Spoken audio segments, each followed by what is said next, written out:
Before we get started with the video, I really want to take the time to show off the new trailer for the Shokuho mod coming out for Mount & Blade 2 Bannerlord. Shokuho is set in 1568, deep into the midst of the Sengoku Jidai, Japan's iconic age of warring states.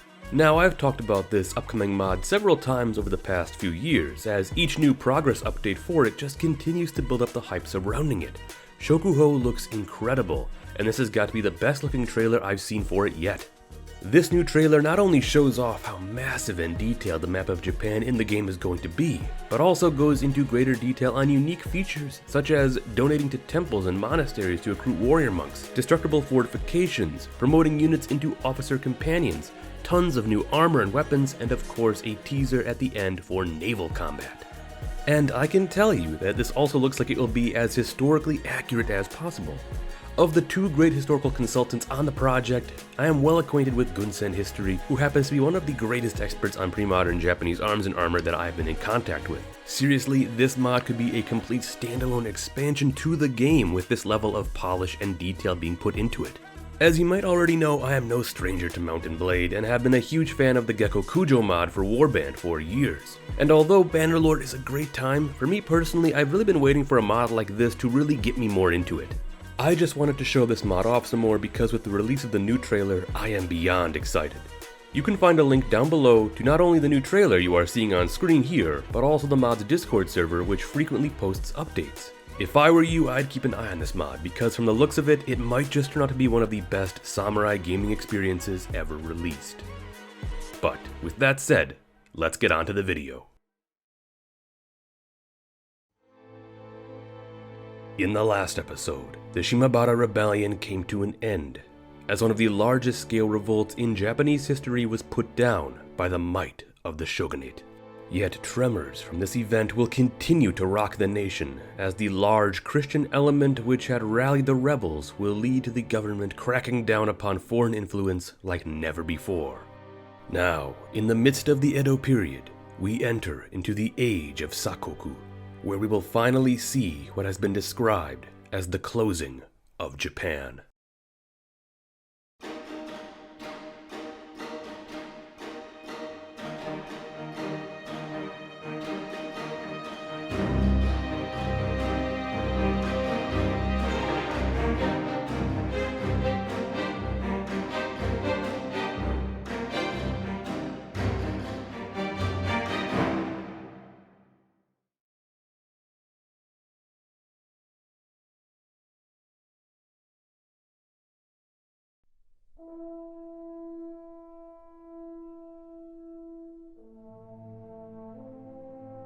By 1638, between the rubble and ruin of Shimabara, atop the bodies of the rebels who selflessly gave their lives in hopes of salvation, the Bakufu planted its flag.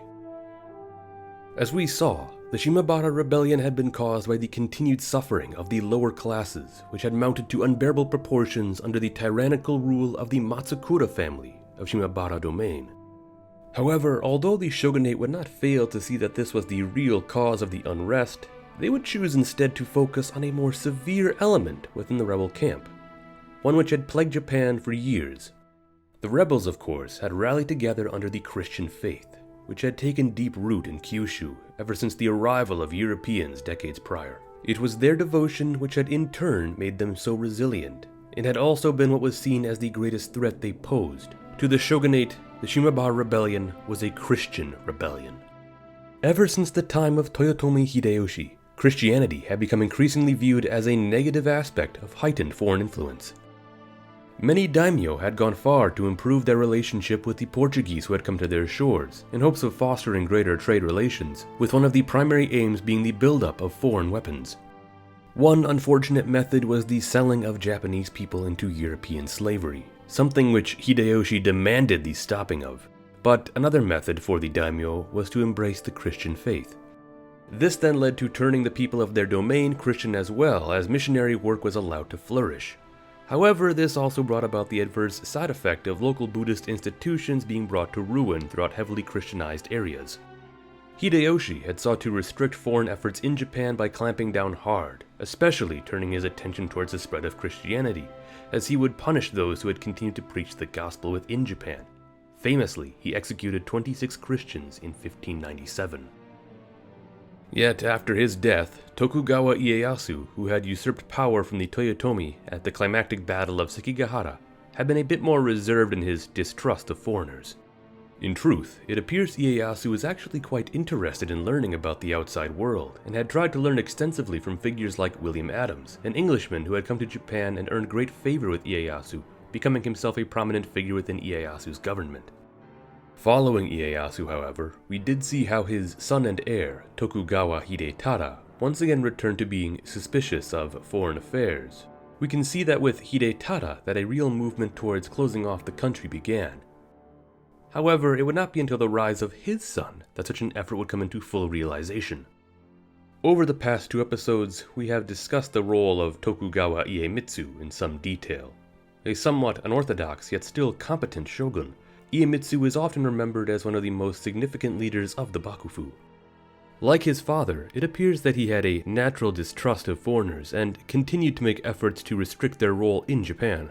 To some degree, this could have actually been a much easier process than it might have been in prior years. Not only did Iemitsu command perhaps more authority over the country, being that the Bakufu had become an increasingly well-oiled machine over the years, spanning all across Japan, but there was also less foreigners to deal with. Both Spain and England had left Japan in prior years, while Portuguese influence had continued to suffer, being reduced further and further, largely due to their Christian faith, which was continually looked upon with suspicion. The Portuguese were the first Europeans to reach Japan all the way back in 1543, and although for a time they held a commanding presence within Japan, they found themselves continually falling into bad terms with the Japanese in later years, from problems previously mentioned. On top of that was also the enlightening truth which had been brought by William Adams, who was able to cut through many of the lies the Portuguese had spun in Japan, and further earn the distrust of the new Tokugawa government. The first official national separation edict had been issued in 1633.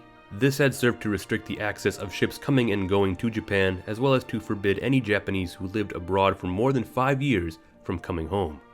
The second national separation edict, issued the following year, was done in effort to renew and entrench the existing rules of the first edict. The third national separation edict, which once again followed consecutively in 1635, officially moved the entry of all foreign trade to specifically the port of Nagasaki, as well as to update the rules of the first edict, stating that now no Japanese at all were allowed to leave Japan under severe penalty.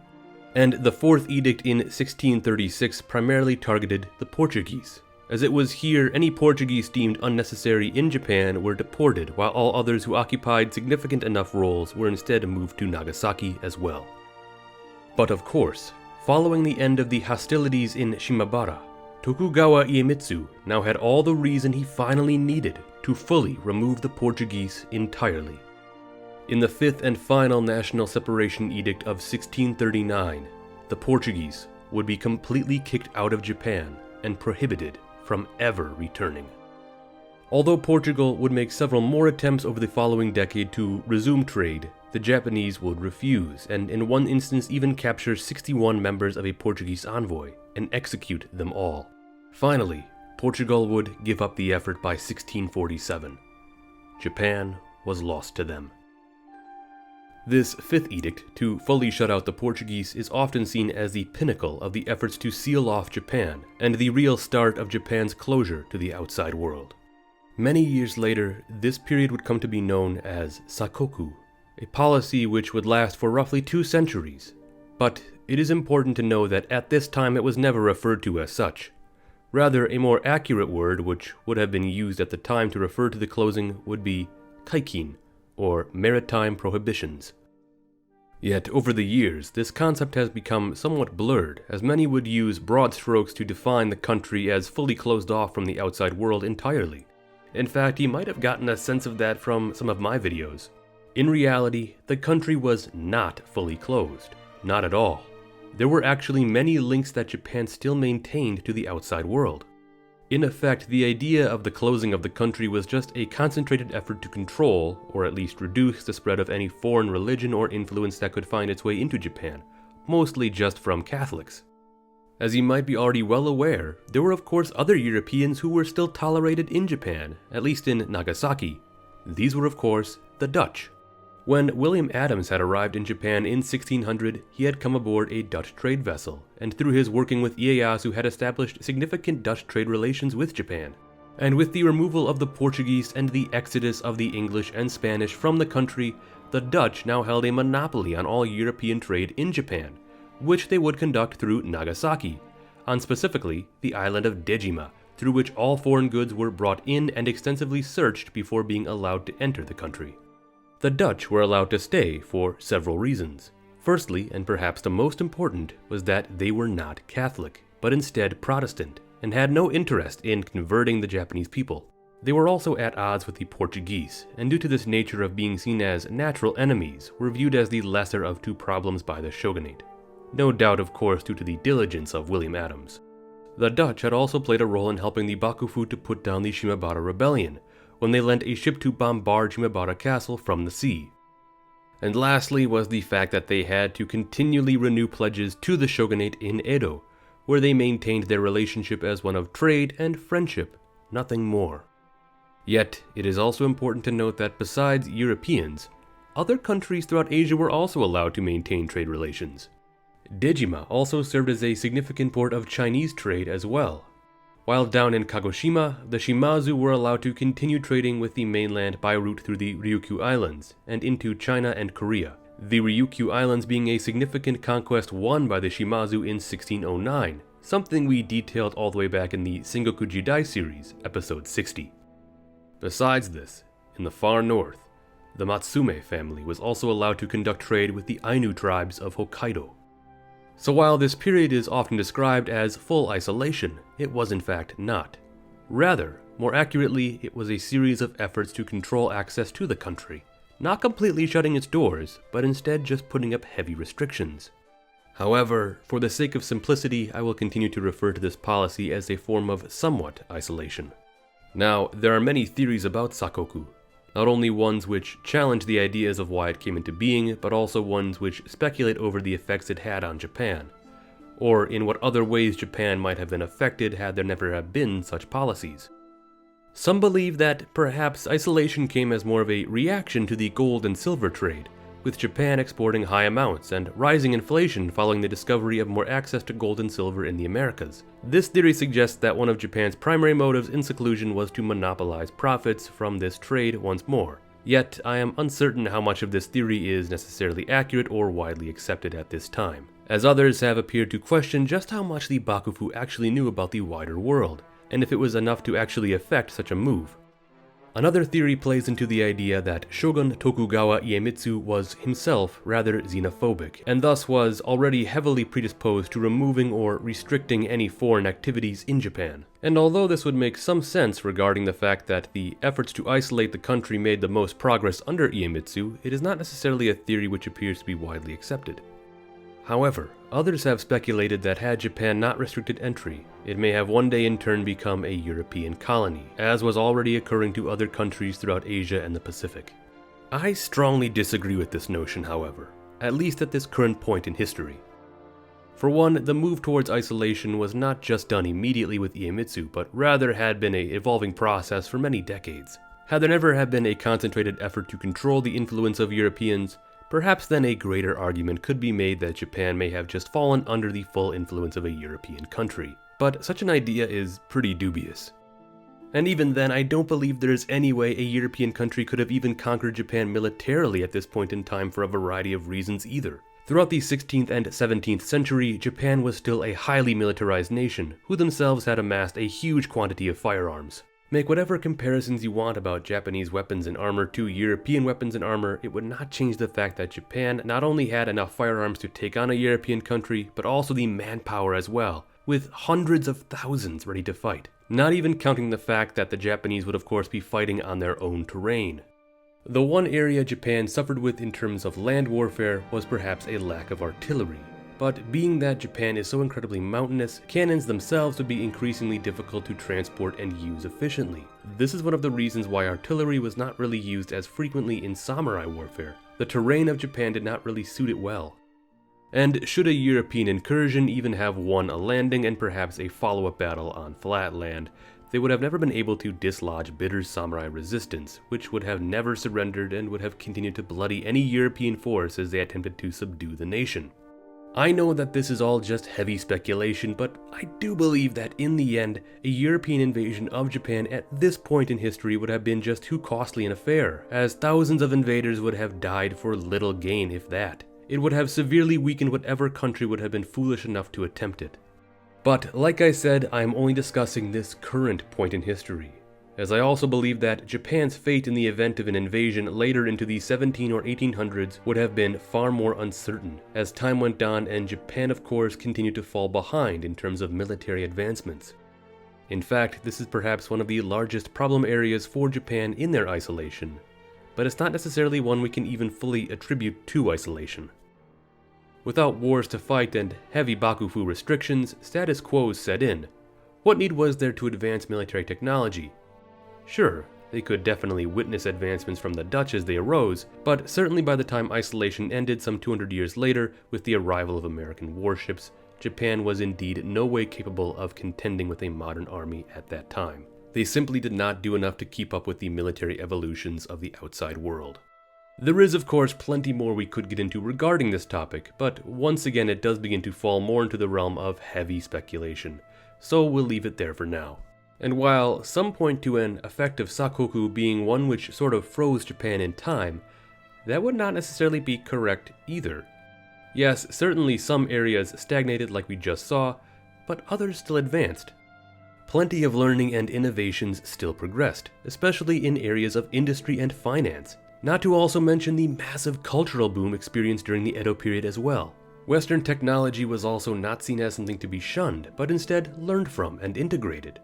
This is where we begin to see Rangaku, or the study of Dutch sciences. This focus allowed Japan to continue to learn about the outside world and its scientific advancements. In particular, Japan gained increasingly precious knowledge in the fields of anatomy and medicine. It was not until the opening of Japan in the 1850s that Rangaku would transform more broadly into Yogaku, which focused instead on all forms of Western studies. In the end, Japan's isolation can be seen as one of the most unique aspects of the country's history, a time in which Japan sought to safeguard itself and would go on to have profound impacts, both positive and perhaps negative. But to say that Japan lost all touch with the outside world would be incorrect, and instead, this period should be viewed as one of stricter government control, as it was the Bakufu's effort to guide the nation into what they deemed as the best direction. In 1651, after almost 3 decades as the shogun, Iemitsu passed away after a prolonged illness. He was 47 years old. He would go down as one of the most significant shoguns of the Tokugawa Shogunate, rivaled only by the first shogun, his grandfather Ieyasu, and perhaps the final shogun, Tokugawa Yoshinobu. He had cemented the structure of the Bakufu, foundations which had been laid by Ieyasu and had been continued by Hidetada, now coming into full fruition by Iemitsu, a man who worked to restructure Japanese society in many ways, from the samurai to the lower classes, to Japan's relationship with the rest of the outside world. Everything was now set for the Edo period to progress into its long years of peace and stability. Iemitsu was entombed at the Taiyuin Temple, close to his grandfather's great resting place of Nikko Toshogu. He is the only shogun other than Ieyasu to have been buried there. In the next episode, we see the eruption of one of the worst fires in Japanese history, as Edo is consumed by flames, causing tens of thousands to perish, along with the complete destruction of the Tenshu of Japan's greatest samurai castle. Thank you for watching, and don't forget to like, subscribe, and ring that notification bell if you enjoyed this video and found it to be most informative.